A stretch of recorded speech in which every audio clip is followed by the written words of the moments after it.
Ladies and gentlemen, last time we talked about Stalin, Hitler, and the road to World War. Specifically, we analyzed Nazi ideology and its inherent hostility to Bolshevism, to the Soviet Union, to Russians as an ethnic group, and to all the Slavs.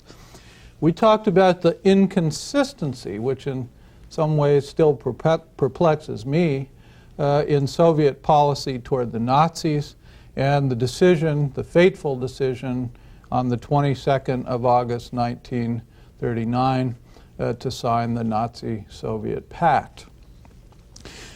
At the end of the lecture, we talked about what the Soviet Union did in its sphere of influence in Eastern Europe, in the Baltic states, in Finland, and in Poland.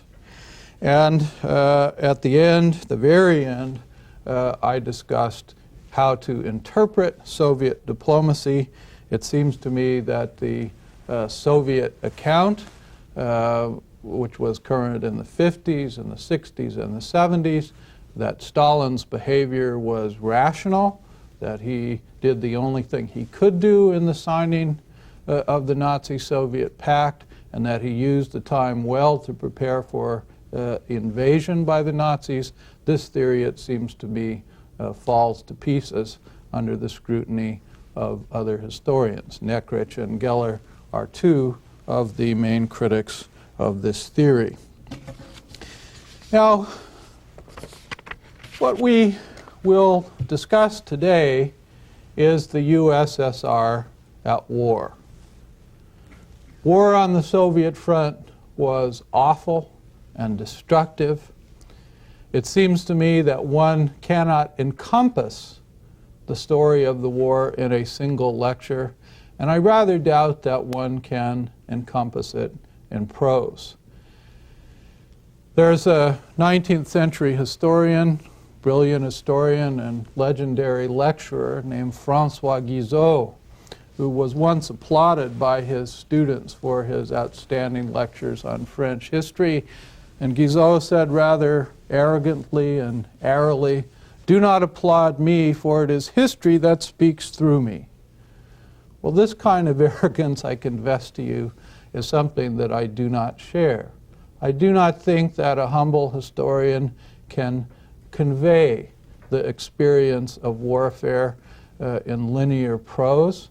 I do not think that prose in general speaks the language of twistedness and death and destruction of the kind that was experienced by the Soviet peoples between 1941 and 1945.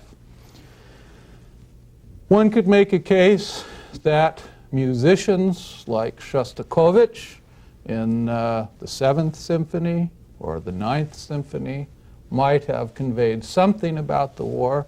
The 7th Symphony, which was played during the war, is supposed to capture something about the horror of the invasion and something about the spirit of the heroic Soviet defenders. The 9th Symphony, which was commissioned by Stalin at the end of the war as a kind of victory symphony, it was supposed to be as grand as Beethoven's 9th, was a disappointing one, because what you hear is a sorrow in the strings and in the horns, a sorrow that sometimes descends to the bottom of the earth. Maybe the poets can capture something of the horror of the war because of their concision of language.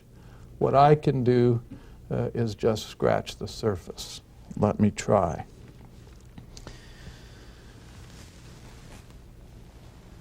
The Nazis prepared carefully for their invasion of the Soviet Union. By June of 1941, they had between 3 and 4 million troops in their sphere of influence in Poland, readying an invasion force. Daily, the German Luftwaffe overflew Soviet territory, scouting out the defensive preparations, or in some cases the lack thereof, on the Soviet side. I mentioned last time that there were many warnings to Stalin about an impending invasion. The master spy Richard Sorge, who worked out of Tokyo and therefore had access to privileged information from the Japanese ally of the Nazis, reported in greater and greater detail in his dispatches about the Nazi preparations, and he even named the day and the hour of the attack. Stalin wrote on this dispatch, "To be filed." Winston Churchill warned through his ambassadorial corps and in a personal statement to Stalin that the Germans were going to invade. Sumner Welles, the American diplomat acting on instructions from Franklin Roosevelt, reported in detail about American knowledge of the impending invasion. Stalin dismissed all of these reports. So somehow on the 22nd of June 1941, Soviet forces in the field were caught unprepared. The invasion by the Nazis was launched. People in the forward units of the army of the Soviet Union were overrun. They did not return fire because there were no instructions from headquarters that told them to return fire. This is unbelievable. What do 3 and 4 million troops sitting on your border mean to your government? I mean, are they sitting out there eating their rations, having a grand old time and drinking café au lait? I rather think not. But history, stranger than fiction, tells us that this is what happened. We can compare the lack of preparedness of the Soviets to the lack of American preparedness maybe at Pearl Harbor, except that this Nazi invasion was much grander. It wasn't an air attack, which was easily screened. It was a massive force of invasion, so the scale, the size of the invasion really invalidates the comparison. Inside the Soviet government in June of 1941, there are all sorts of stories which suggest a kind of chaos and panic at the highest levels of the administration. Army planners lost contact with frontline units, which have been overrun, in many cases destroyed. Other units who were under bombardment started to return fire, nevertheless didn't communicate effectively with the center. So for a time the Soviets didn't know where their troops were, whether they were in danger, what were the prospects of defense, and so on.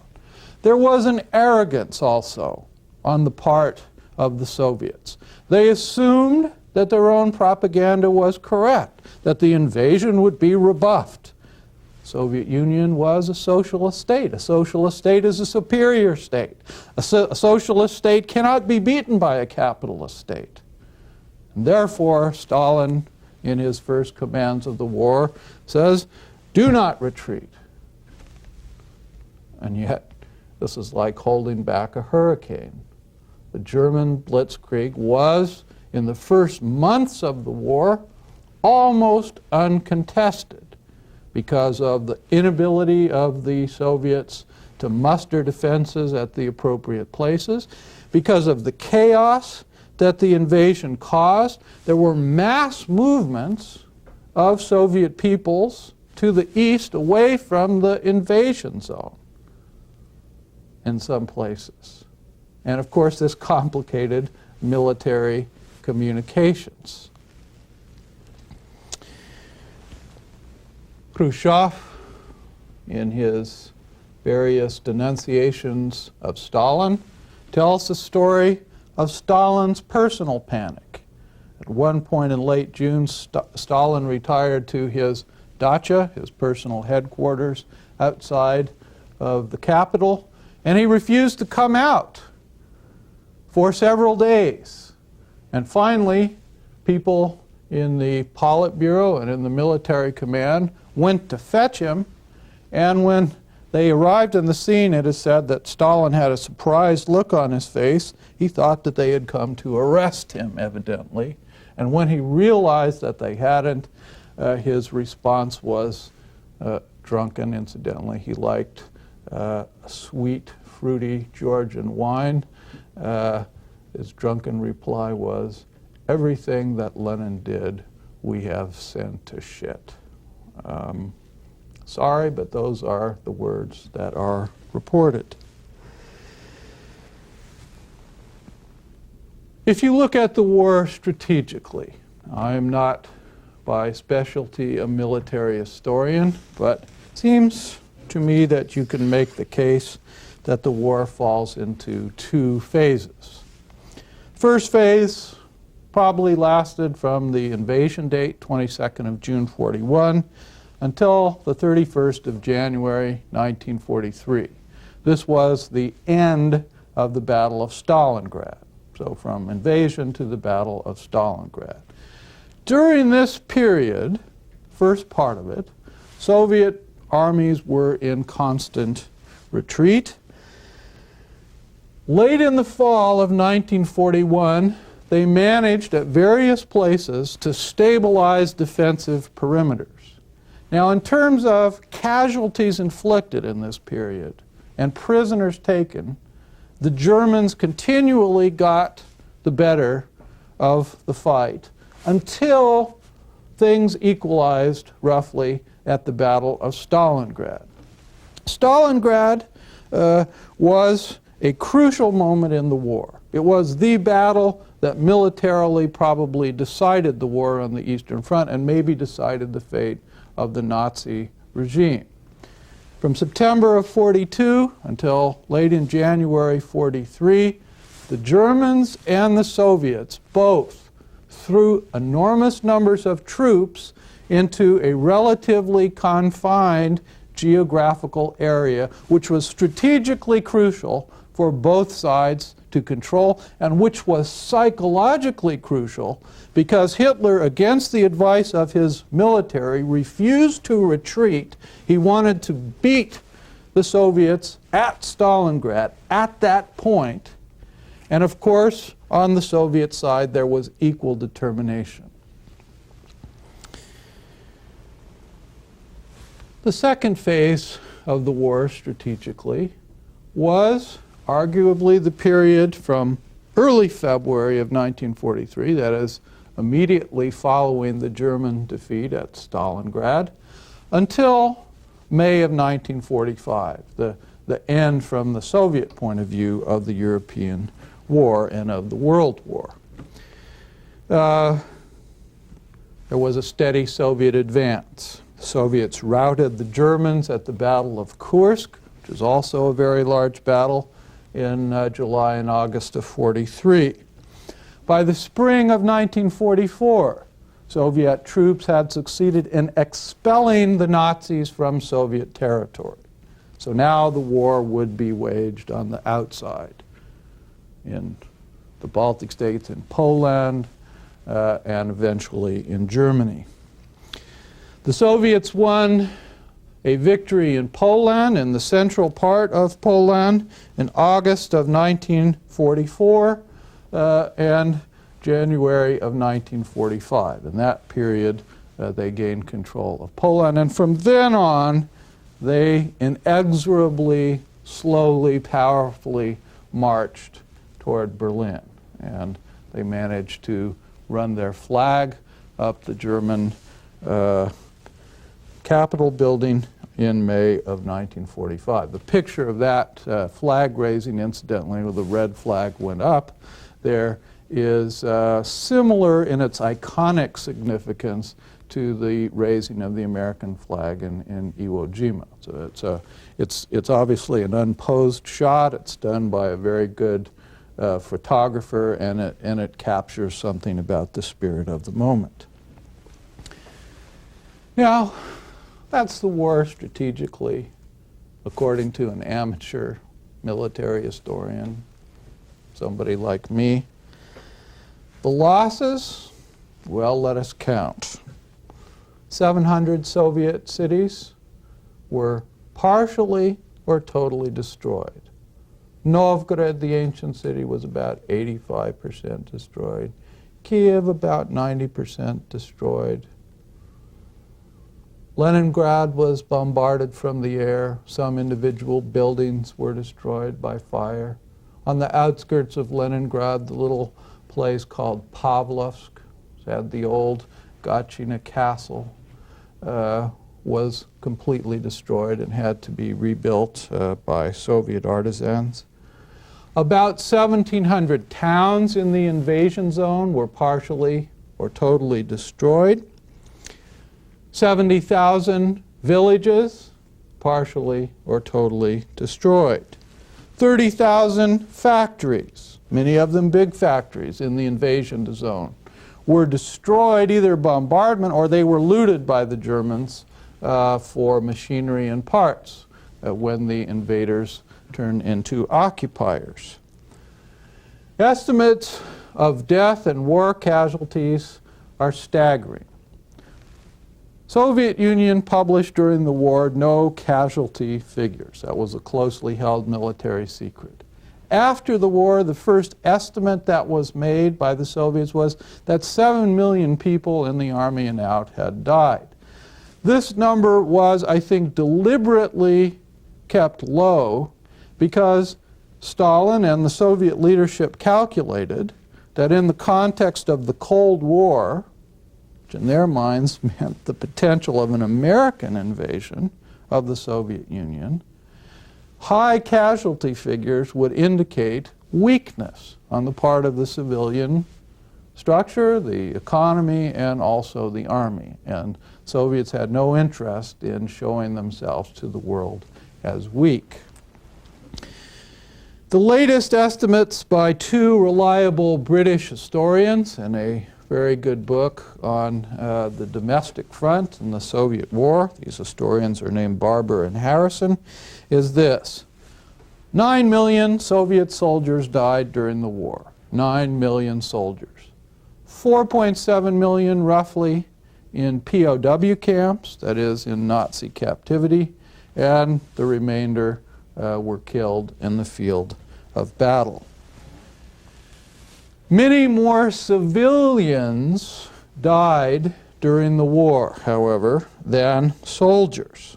Barber and Harrison think that the best estimate is 19 million civilians died in the war. So add it up. 9 plus 19, that's 28 million people. That's on top of all the people that were purged, the victims of Ukrainian famine, and so on and so forth. This was a bloodbath beyond bloodbaths. 1 in 8 Soviet people were killed in the war. This means mathematically that every family that had a couple of siblings, would likely have someone killed. Every family knew someone that was killed. There were many millions more who were maimed, who came back from the war, not with the trophies that don't matter, this shining chandelier, which a peasant couldn't do anything with anyway, that bauble, or this nice bottle of schnapps, but with wounds, crippling wounds, and wounds in the mind. There is a wonderful book by the Soviet psychiatrist and neuroscientist Luria about his work with one Soviet war veteran who was wounded with a head wound and tried to recover all of his functions. Luria was a genius, did everything he could to revive this man's memory, give him control over his life, but this is one man out of the many, many thousands that returned a victim of the war. I must tell you that in 1985, I became friends with a Soviet family, and a young woman told me, look, on Victory Day, my father won't talk with anybody. This is 9th of May when Soviets celebrated the victory, the taking of Berlin, Victory Over Fascism Day. My father was a front soldier, and on that day he simply meets with his friends, and mostly they sit in silence. And when they talk amongst themselves. And they tell me, this was now a grown woman with whom I was discussing the matter, they tell me that it's too horrible to talk about what happened at the front and that I wouldn't understand in any case. Let me rehearse briefly again something about episodes in the war. I don't think an overview of the war can convey it. I mean, war is individual acts and experiences. A brilliant filmmaker could capture one vignette, one tableau that would convey more than I can convey with words. Well, let me try, though, to capture certain episodes. The war was barbarous in character, and not the least barbarous moment was that very early on in the war, the Nazi invaders used paramilitary forces that followed the army in to Russia to cleanse ethnically the Soviet territories that were invaded. That means that the Holocaust as mass killing begins on Soviet territory. In March of 1941, Hitler issued an order called the Kommissarordnung, the Commissar Order, to kill communists. But accompanying this was an oral instruction to kill Jews. And these instructions were to be carried out by military units in certain cases, but mostly by a group of paramilitary officers, between 3,000 and 4,000 in number, that the Nazis called the Einsatzgruppen. There were 4 of these Einsatzgruppen that were involved in the invasion effort. What they did was to round up the local populations that had to be eliminated, and they shot them to death. Now, the most famous, I should say infamous, incident in which the Einsatzgruppen were involved occurred at the ravine called Babi Yar outside of Kiev. At the end of September of 1941, 29th and 30th, and on the 1st of October. 30th of September is my birthday. That's how I remember this. Jews from Kiev were marched out to Babi Yar. They were made to undress, to walk to the edge of a ravine, to stand in rows, and then they were shot by members of the Einsatzgruppen. On one day, about 30,000 people were killed, toppled one after another into the graves. All in all, over these 3 days, about 50,000 people, most of them Jews, perished. There were some communists that were also killed at Babi Yar. By the end of 1942, about 1.4 million Soviet Jews had been killed. I said that in the time the war began, there were 2.7 million Jews on Soviet territory. 1.4 had been killed, millions, by the end of 1942, so over half. Many of the Jews who were not dead were ghettoized. That is, they were concentrated from the countryside in Jewish quarters of various Soviet towns. There was, according to one estimate, about 130 such ghettos on Soviet territory. And at some point, these ghettos were emptied by transporting the Jews there to the death camps in Poland, to Auschwitz and so on and so forth. It was known at the time that this was going on. Vasily Grossman and Ilya Ehrenburg were collecting documents and trying to make this publicly known that killing of Jews was going on Soviet territory. That's one episode. And then there is the siege of Leningrad. It's another amazing episode of the war. Hitler decided, for symbolic reasons, I think, that the city of Leningrad, I guess I'll quote him, would be razed from the face of the earth. It is proposed to blockade the city closely, the Fuhrer wrote, and by means of artillery fire and ceaseless bombardment from the air to raze it from the ground. If this creates a situation, I'm still quoting, in the city which produces calls for surrender, they will be refused, end quote. He was going to kill everybody in Leningrad and destroy the city utterly. Why? Because it was the cradle of communism, and therefore symbolically it had to be obliterated. Hitler was terrifyingly literal in his thinking. The cradle of Bolshevism could not be allowed to exist. But what happened was not the razing of the city of Leningrad and not the surrender. What happened was that the Nazi armies approached the outskirts of Leningrad. They met with a fierce defense from Leningraders. The invasion force was stopped, and instead of razing the city, what Hitler decided to do was blockade it.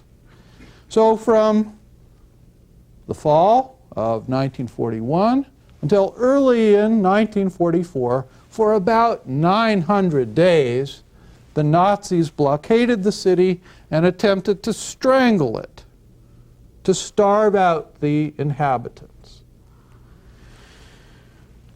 They took care in the initial days of this blockade to bombard the grain warehouses, the Badaev warehouses where the city's supply of flour and unmilled grains was kept. Now here, if anything, folks, is a disadvantage of centralized government. In other societies, grain stores are not centralized. They are distributed all over the place because they're in the control of private people.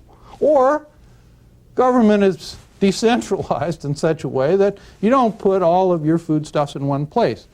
The Soviets wanted control over food because food is a weapon against the dissenter internally as much as something that enables one to survive. And here centralization worked against the Soviet system.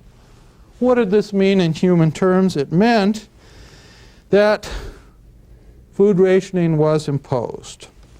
A city of 2.5 million people had to be fed on the equivalent of 30 railroad car loads of grain a day.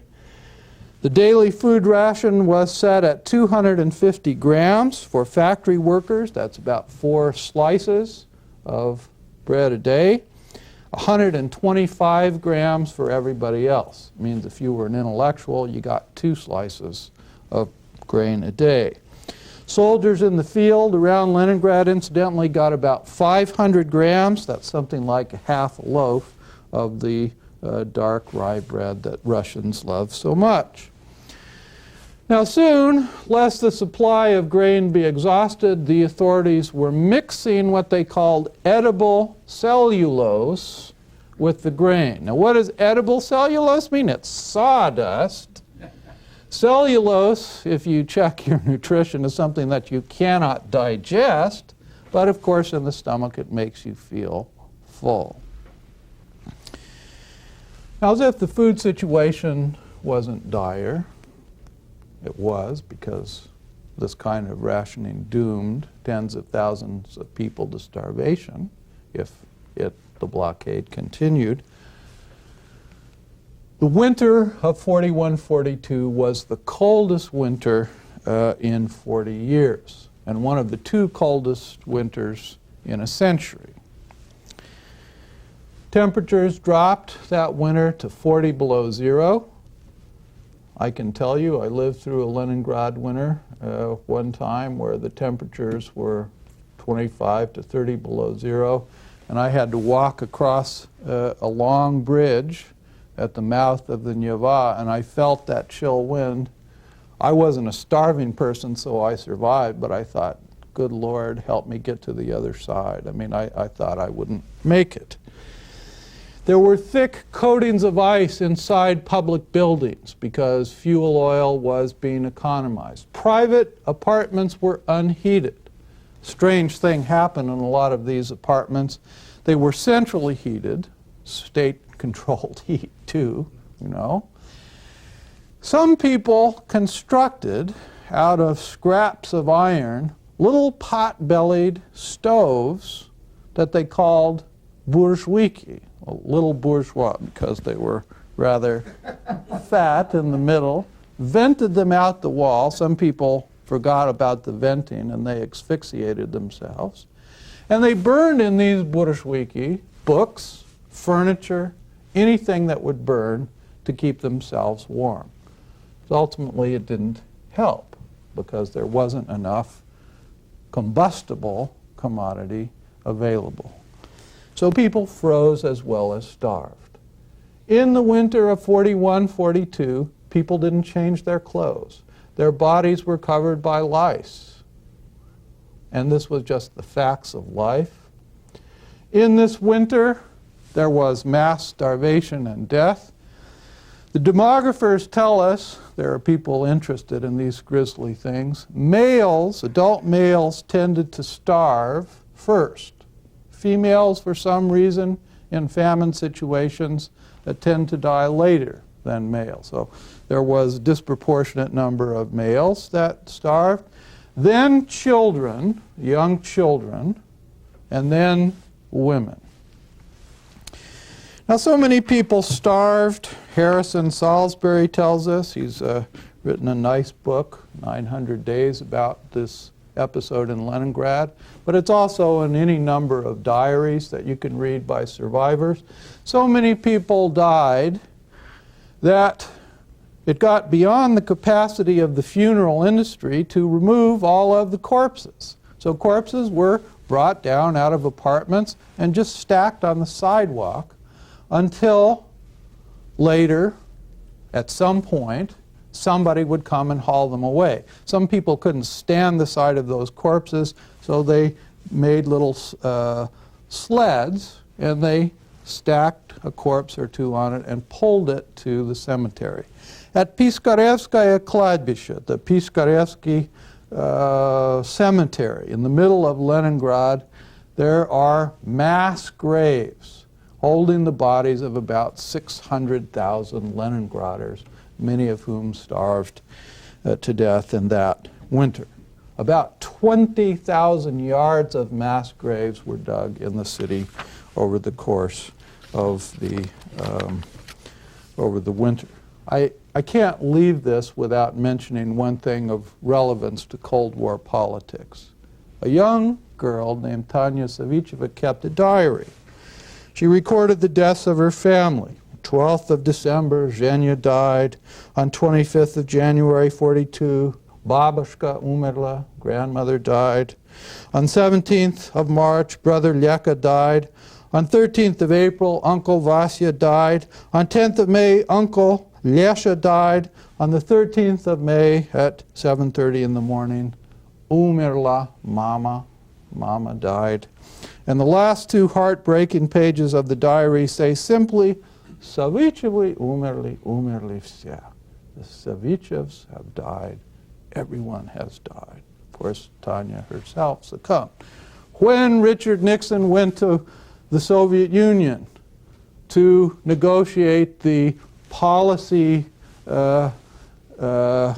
basket that we call the détente arrangements, he mentioned Tanya's diary, and he said, We remember, we Americans, the suffering that has occurred in the Soviet Union in the war. We remember little Tanya, and we hope that this will never happen again. Now, I don't know how Nixon found the right words, but these were the right words in this situation. They spoke directly to the hearts of Russian people. Let me mention Stalingrad. I alluded to it already. It was the largest battle in the history of civilization in terms of the number of troops committed. In terms of the number of dead, 150,000 Germans died, roughly. 50,000 Germans were wounded. There were about 90,000 Nazi prisoners taken. Soviet losses, in terms of death and casualties, were higher than that of the Germans. Now, there is something that happened after the Stalingrad invasion that y'all might not know about, but is interesting. It tells us about part of the world that we don't ponder, maybe often enough. The bones of the German dead and the bones of the Soviet dead. There were so many of them over such a wide territory that they could not be collected and buried if the will to do so was there. This was a massive killing field. And so, an Austrian journalist who in the days of perestroika went to the Soviet Union and was permitted, it's a rare permission, permitted to go and look at Stalingrad, saw to his shock that as far as the eye could see, there were bones protruding out of the ground. He went home and he wrote an article about this, and the right wing in Austria, and to a lesser extent in Germany, expressed their outrage. What, our war dead? Not buried properly? Now the Soviets, you can imagine with what little sympathy they viewed this kind of claim. And I must tell you, I'm on the Soviet side here. The Germans were uninvited invaders, and so let their bones rest in the sun.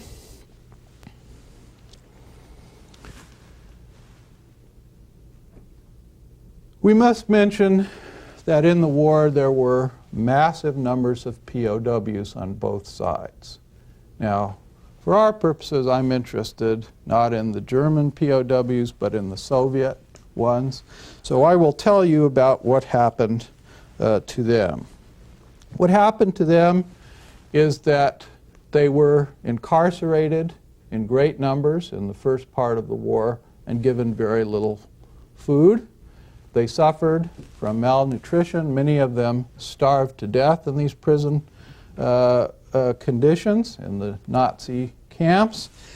And the survivors, plus later victims who fell into the Nazi occupiers' hands, were forced to do hard labor.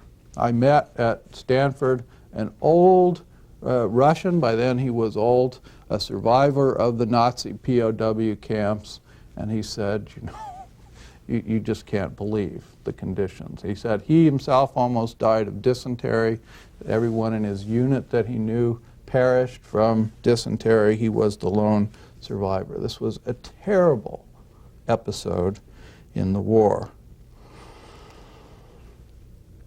Why were the Nazis so brutal? Well, they thought that each of these Soviet POWs might be communist, and therefore they were ideologically suspect. We must also not leave the subject of the war without mentioning another topic. And this is a topic that really is sensitive. It gets under the skin of Soviets and Russians. It is the question of collaboration with the Nazis. In some places, we're not talking about everywhere, but in some places, particularly in the Baltic states and also in Ukraine, the Nazi invasion was welcomed at first.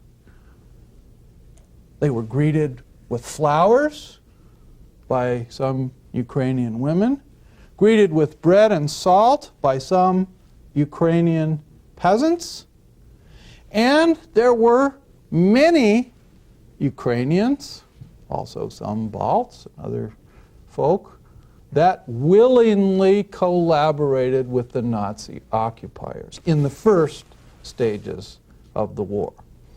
How could that be, you say to yourself, to collaborate with an invader? Well, the answer from these people's perspective, now I'm not being a judge here, I'm just trying to report their perspective, is that the Soviets were invaders.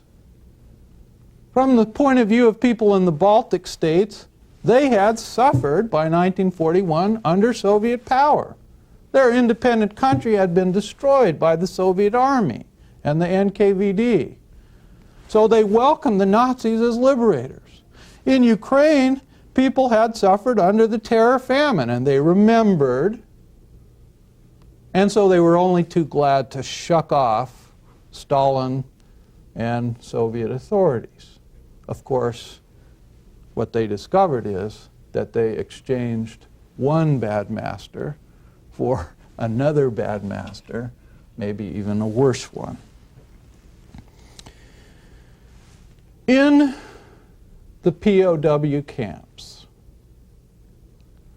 Soviet POW camps on German territory, there was the case of a general, a man called Vlasov, who actually volunteered to organize a military unit to fight against the Soviet Union. Now, Hitler at first rejected this notion. Vlasov made this offer in 1943, and Hitler rejected it out of hand. I mean, these are Untermenschen. They're not even Hilfsleute. They're not auxiliary peoples. We cannot have them helping us. But at the lower levels, the Nazi people in charge of the POW camp pressed the case that, well, it couldn't hurt. We'll keep them on a tight leash. And actually, at the end of the war, there were Vlasovite units led by Vlasov under German control, that fought against the Soviets. And this is so bitter. I mean, this is beyond Benedict Arnold's treachery that we all learn about in the history books. A Soviet general, somebody that had party approval, turning with Soviet troops against the state. I mean, ideologically, the Soviets just couldn't stomach this. And the reasons for Vlasov's treachery were perhaps, and this is what is most horrifying from the Soviet perspective, were perhaps that he fought not because of sympathy for racial superiority, a la Hitler, but rather to have the possibility of a Russia free of Soviet control. In other words, maybe Vlasov was a nationalist. That's a lot of ideological baggage to stomach. Keep in mind that, Vlasovite or not, all Soviet POWs, whether they escaped or whether they were simply repatriated after the war, were assumed to be collaborators with the Nazis. Part of this story we'll tell next time. Finally, I must mention the plight of the so-called punished peoples. These were peoples who were suspected, rightly or wrongly, at various stages of the war, of collaborating with the Nazis. The Volga Germans were relocated to the east because they were ethnically German and therefore assumed to be sympathetic with the Nazis. And their plight's very like the plight of the California Japanese in this country who were put in intern camps. In 1943-44, Crimean Tatars and 5 small peoples of the Caucasus were relocated on Stalin's orders from their homelands. The Balkars, the Chechens, whose names are in the news, the Ingushi, the Kalmyks, the Karachay, were all relocated. And after the war, many of them were not allowed to return to their homelands. So, ladies and gentlemen, the war is a war of grand strategy. It's a war of countless casualties, but above all, it's a war of episodes, some of which I would prefer, if I were not a historian, even to think about.